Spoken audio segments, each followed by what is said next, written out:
Bismillahirrahmanirrahim. Assalamualaikum warahmatullahi wabarakatuh. Apa kabar anak-anak? Sehat-sehat ya? Ketemu lagi dengan saya Miss Wanti dalam mata pelajaran Produk Kreatif dan Kewirausahaan. Pada pertemuan hari ini, kita akan membahas materi menganalisis peluang usaha untuk materi kedua. Masih tetap semangat ya anak-anak ya, walaupun kita belajar secara online. Sebelum masuk materi, akan saya sampaikan terlebih dahulu kompetensi dasar dari materi hari ini. Untuk kompetensi dasar pengetahuannya, yaitu menganalisis peluang produk, barang, atau jasa. Sedangkan untuk kompetensi keterampilannya adalah merencanakan peluang usaha, produk, barang, atau jasa. Untuk indikator pencapaian kompetensinya, yaitu menyimpulkan tujuan dan manfaat analisis peluang usaha.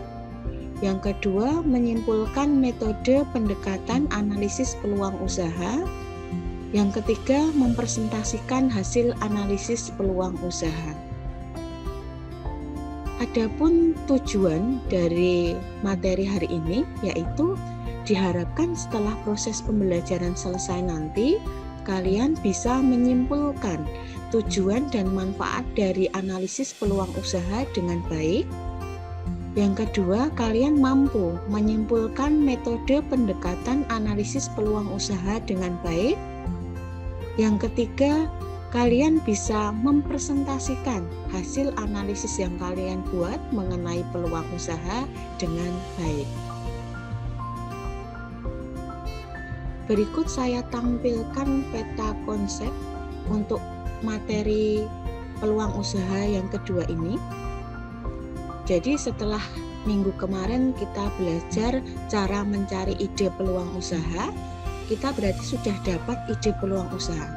Nah, peluang usaha itu harus kita analisis terlebih dahulu supaya kita bisa melaksanakan usaha itu dengan baik. Ya. Nah, metode analisis peluang usaha yang kita bahas ada 3.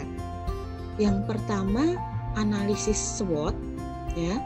Yang kedua, analisis 5W dan 1H. Yang ketiga, analisis kelayakan usaha. Nah, hari ini berarti nanti tugas kalian adalah kalian menganalisis peluang usaha yang sudah kamu cari di minggu kemarin. Baik, langsung saja. Untuk pengertian analisis peluang usaha. Analisis peluang usaha itu apa sih? Analisis peluang usaha adalah analisis yang bertujuan untuk mengetahui apakah suatu usaha dapat dikerjakan, dapat dilaksanakan, dan dapat memberikan keuntungan di kemudian hari. Jadi analisis ini kita lakukan setelah kita mendapatkan ide peluang usaha. Untuk apa? Untuk mengetahui apakah peluang usaha yang kemarin kita dapatkan bisa kita kerjakan, bisa kita laksanakan tidak, sehingga nanti akan memberikan keuntungan. Analisis peluang usaha ini sangat penting anak-anak sebelum kita melaksanakan usaha. Supaya apa? Supaya di kemudian hari peluang yang kita cetuskan itu bisa mendatangkan keuntungan. Ya. Adapun tujuan dari disusunnya analisis peluang usaha ini adalah yang pertama itu untuk mengetahui apakah suatu usaha tersebut layak atau tidak untuk dilaksanakan. Jadi peluang usaha yang kemarin kita sudah dapat, sudah kita masukkan ke ciri-ciri peluang usaha potensial, nah itu harus dianalisis terlebih dahulu. Supaya apa? Supaya kita tahu bahwa usaha kita itu layak untuk dilakukan. Lalu tujuan yang kedua, supaya untuk mengetahui keuntungan ataupun nanti risiko usaha ke depannya. Jadi peluang usaha tadi sebelum dilaksanakan kita analisis dulu kira-kira ke depannya itu akan mendatangkan keuntungan atau sebaliknya malah akan mengakibatkan kerugian. Jadi analisis peluang usaha ini penting sekali untuk dilaksanakan oleh seorang wirausaha.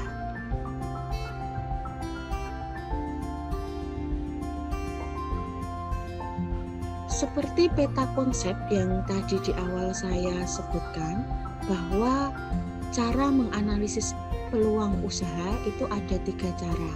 Kita nanti bisa pilih dari 3 metode ini mana yang akan kita gunakan untuk menganalisis peluang usaha. Analisis yang pertama kita bisa pakai analisis SWOT. SWOT ini singkatan ya, S-nya itu strength, W-nya weakness, O-nya opportunity, dan T-nya threat. Sedangkan analisis yang kedua kita bisa pakai analisis 5W1H ya.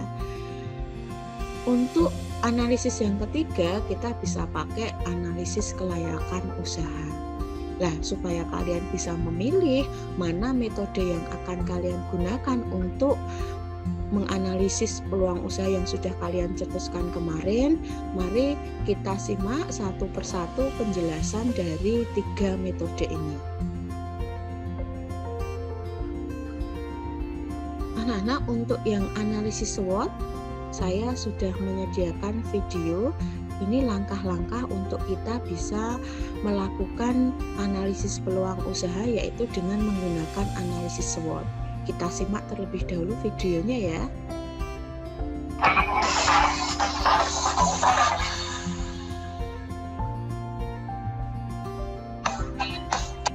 Jumpa lagi dengan saya, Edu. Kali ini kita akan membahas pendekatan analisis peluang usaha dengan materi pokok yang akan kita bahas adalah analisis SWOT. Oke, kita mulai ya. Untuk menjalankan sebuah bisnis, dibutuhkan perencanaan terlebih dahulu. Selain menentukan produk, nama brand, dan budget yang akan dikeluarkan, salah satu hal yang tidak kalah penting adalah memperkirakan di manakah posisi sebuah usaha dibandingkan dengan para kompetitor atau pesaing. Salah satu metode yang digunakan dalam menentukan posisi usaha dalam persaingan bisnis adalah analisis SWOT. SWOT ini merupakan singkatan dari strength, weakness, opportunities, dan threat. Teknik analisis SWOT ini pertama kali diperkenalkan oleh Albert Humphrey, akademisi yang memimpin proyek penelitian di Universitas Stanford pada tahun 1960-an dan 1970-an dengan menggunakan data dari banyak perusahaan yang terkemuka di dunia. Menurut Philip Kotler, pengertian analisis SWOT adalah evaluasi terhadap semua kekuatan, kelemahan, peluang, dan ancaman yang terdapat pada individu atau organisasi. Sedangkan menurut Rice, pengertian analisis SWOT adalah metode analisis yang paling mendasar yang berguna untuk mengetahui topik dan permasalahan dari 4 sisi yang berbeda. Hasil akhir dari analisis ini adalah arahan atau rekomendasi untuk mempertahankan atau meningkatkan kekuatan dan peluang yang ada, serta mengurangi kelemahan dan menghindari ancaman. Jadi, dari pengertian tersebut, dapat kita jabarkan unsur-unsur analisis SWOT sebagai berikut. Yang pertama, kekuatan atau strength, yaitu analisis terhadap unsur kekuatan yang dimiliki oleh perusahaan. Misalnya saja, menganalisis tentang kelebihan apa saja yang dimiliki perusahaan, seperti dari segi teknologi, kualitas hasil produksi, lokasi yang strategis, atau unsur kekuatan lainnya yang lebih menekankan pada keunggulan perusahaan. Kedua, kelemahan atau weakness. Selain melihat unsur kekuatan perusahaan, sangat penting untuk mengetahui apa kelemahannya oleh perusahaan. Perusahaan bisa dengan melakukan perbandingan dengan pesaing, seperti apa yang dimiliki perusahaan lain, namun tidak dimiliki oleh perusahaan kita. Ketiga, peluang atau opportunities. Unsur peluang biasanya dibuat pada saat awal membangun bisnis. Ini karena bisnis dibentuk berdasarkan peluang atau kesempatan yang menghasilkan keuntungan.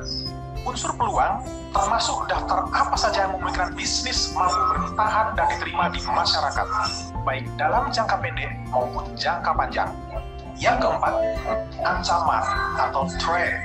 Analisis terhadap unsur ancaman sangat penting karena menentukan apakah bisnis dapat bertahan atau tidak di masa depan.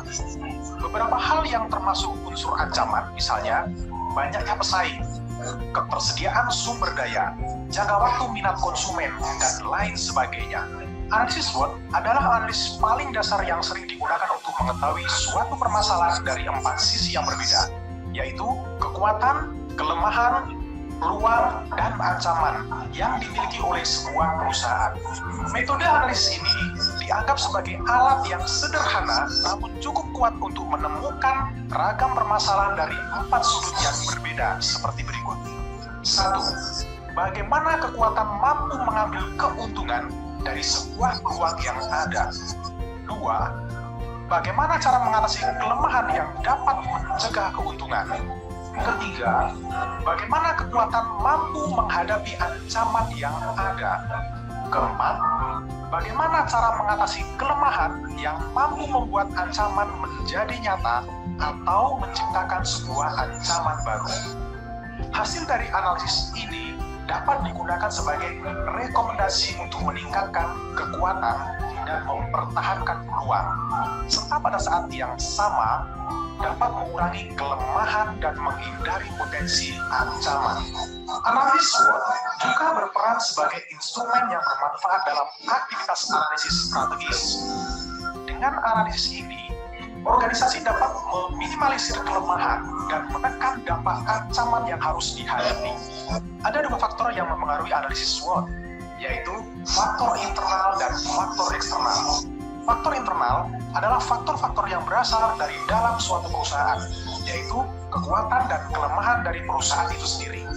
Faktor ini dapat dikendalikan oleh manajemen perusahaan itu sendiri.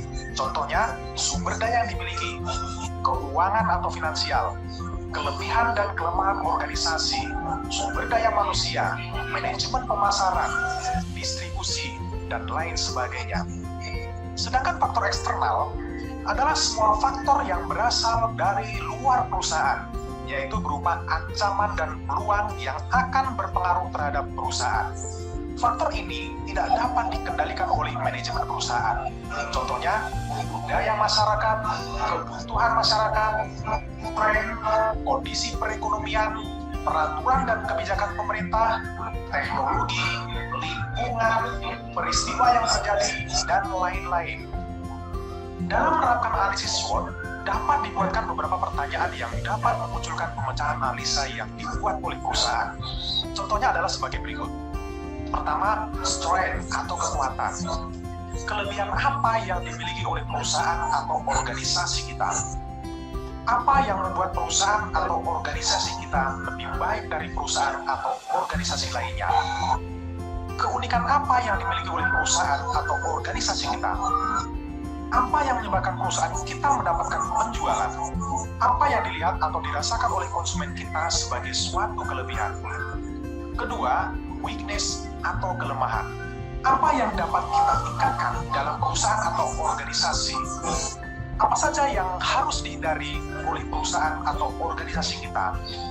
Faktor apa saja yang menyebabkan kehilangan penjualan? Apa yang dilihat atau dirasakan oleh konsumen sebagai suatu kelemahan perusahaan atau organisasi kita? Apa yang dilakukan oleh pesaing sehingga mereka dapat lebih baik dari perusahaan atau organisasi kita? Yang ketiga, opportunities atau peluang. Kesempatan apa yang dapat kita lihat? Perkembangan tren apa yang sejalan dengan perusahaan atau organisasi kita? Yang keempat, threat atau ancaman. Hambatan apa yang sedang kita hadapi sekarang? Apa saja hal yang dilakukan oleh pesaing perusahaan atau organisasi kita? Perkembangan teknologi apa yang menyebabkan ancaman bagi perusahaan atau organisasi kita? Adakah perubahan peraturan pemerintah yang akan mengancam perkembangan perusahaan atau organisasi kita? Untuk membuat analisis SWOT yang efektif dan tepat sasaran pada analisa usaha, dibutuhkan tahapan sebagai berikut. 1. Tentukan konteksnya. Konteks tersebut harus berupa tujuan dibuatnya analisis SWOT. Kedua, tentukan keempat elemen SWOT, baik yang mendukung dan yang menghambat. Ketiga, buatlah strategi secara terperinci dengan menggunakan matriks SWOT. Keempat, memilih strategi yang tepat dari sisi matriks tersebut untuk dapat melaksanakan tujuan analisis SWOT. Tahapan ini dibuat supaya unsur-unsur yang terdapat pada SWOT tersebut relevan dengan tujuan yang ingin dicapai. Jika kita tidak menentukan tujuan dibuatnya SWOT, bisa jadi unsur-unsur yang terdapat pada SWOT tidak relevan, yang akhirnya hasil dari analisis tersebut tidak akan tercapai. Dengan menerapkan tahapan-tahapan tersebut, maka analisis SWOT akan mudah dibuat dan tepat sasaran. Nah, dari materi-materi yang telah kita bahas tersebut, mari kita terapkan pada sebuah kasus yang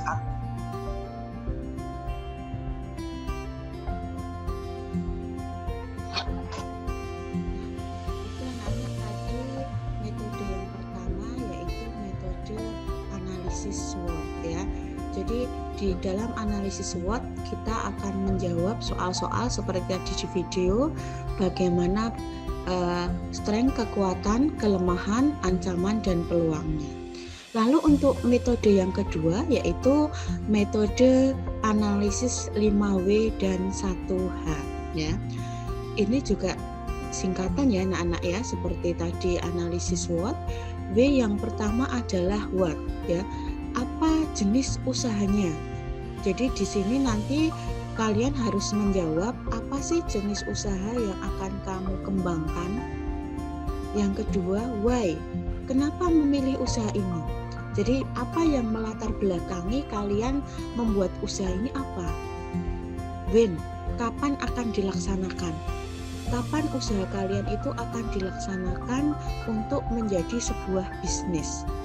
Lalu ini terkait dengan siapa saja yang akan terlibat dalam usahamu. Sedangkan yang terakhir adalah how, bagaimana cara berproduksi. Jadi cara-cara untuk melakukan kegiatan produksi untuk usahamu itu seperti apa. Lah, dengan menjawab pertanyaan 5W1H ini, kita nanti akan mengetahui analisis dari peluang usaha kita sehingga kita tahu bahwa usaha kita layak untuk dikerjakan atau tidak. Lalu selanjutnya untuk metode yang ketiga, yaitu metode analisis kelayakan usaha. Metode yang ketiga ini ya bisa kita lakukan dengan pertama adalah kita mencetuskan gagasan usaha. Kemudian dari gagasan usaha itu kita pilah-pilah menjadi tujuan atau kita tulis visi dan misi dari usaha. Kemudian dari gagasan utama, dari tujuan itu kita bisa mengetahui analisis, yaitu kita analis apa? Analisis pasarnya terlebih dahulu. Jadi pangsa pasar atau konsumen yang menjadi tujuan usaha kalian itu siapa? Misalkan saja kalian buat minuman kekinian, es kepal. Kira-kira pangsa pasarnya siapa? Ya anak muda, tidak bakalan orang dewasa atau bahkan orang tua, tidak suka dengan minuman itu tentunya. Jadi pasar itu adalah konsumen yang akan kalian tuju. Lalu analisis yang kedua adalah produksi. Cara memproduksi barang seperti apa, efektivitas yang kalian gunakan seperti apa. Jadi untuk mengetahui apakah usahamu itu layak untuk dilanjutkan atau tidak. Yang ketiga manajemen, yaitu mengatur usaha. Manajemen ini faktor yang penting dalam sebuah usaha. Kalau manajemen tidak bisa dilaksanakan dengan baik, saya yakin untuk usaha itu keberlangsungannya juga akan terhambat. Yang keempat, faktor keuangan. Jadi analisis yang selanjutnya adalah analisis keuangan. Analisis keuangan ini terkait dengan modal yang digunakan, baik itu untuk membayar gaji karyawan atau untuk membeli sumber daya yang digunakan untuk kegiatan usaha. Yang kelima, ekonomi. Jadi ekonomi, keadaan ekonomi itu harus kita analisis supaya kita tahu bahwa produk kita itu bisa diterima atau tidak. Nah, itu semua nanti dimasukkan ke visi dan misi lah, itu yang akan kita laksanakan. Atau kalau memang dianalisis hasilnya adalah produkmu itu tidak layak untuk dicetuskan dalam sebuah usaha, berarti keputusannya adalah untuk tidak dilaksanakan. Jadi inti dari analisis kelayakan usaha ini dari gagasan utama tadi, dari ide peluang usaha yang sudah kamu cetuskan di materi pertama, materi minggu kemarin, itu kamu analisis. Analisisnya adalah analisis 5 ini. Pasar, produksi, manajemen, keuangan, dan ekonomi. Nah, kemudian nanti kalian analisis apakah analisis yang sudah kamu lakukan itu memperlihatkan bahwa peluangmu itu bisa dilaksanakan atau mungkin bahkan tidak dilaksanakan. Itu anak-anak materi dari analisis peluang usaha untuk materi yang kedua ya. Berarti untuk tugas kalian ini terkait dengan keterampilan, kalian harus membuat analisis peluang usaha. Peluang usahanya adalah peluang usaha yang sudah kalian tentukan di pertemuan sebelumnya. Ya, misalkan saja ada yang kemarin menyebutkan membuat catering. Nah, berarti catering itu kalian analisis. Boleh kalian memakai analisis yang pertama, metode yang pertama yaitu analisis SWOT, yaitu dengan menjawab pertanyaan-pertanyaan sekitar strength, weakness, opportunity, dan threat. Atau catering tadi kalian analisis berdasarkan analisis 5W1H juga diperbolehkan. Atau kalian pakai metode yang ketiga yaitu metode kelayakan usaha. Sekiranya itu anak-anak untuk materi analisis peluang usaha, materi yang kedua, kita masih lanjutkan untuk analisis peluang usaha ini untuk minggu depan yaitu materi yang ketiga. Tetap di rumah anak-anak, tetap jaga kesehatan, tetap patuhi protokol kesehatan pencegahan COVID-19, tetap semangat belajar. Saya akhiri. Wabillahi taufik wal hidayah. Wassalamualaikum warahmatullahi wabarakatuh.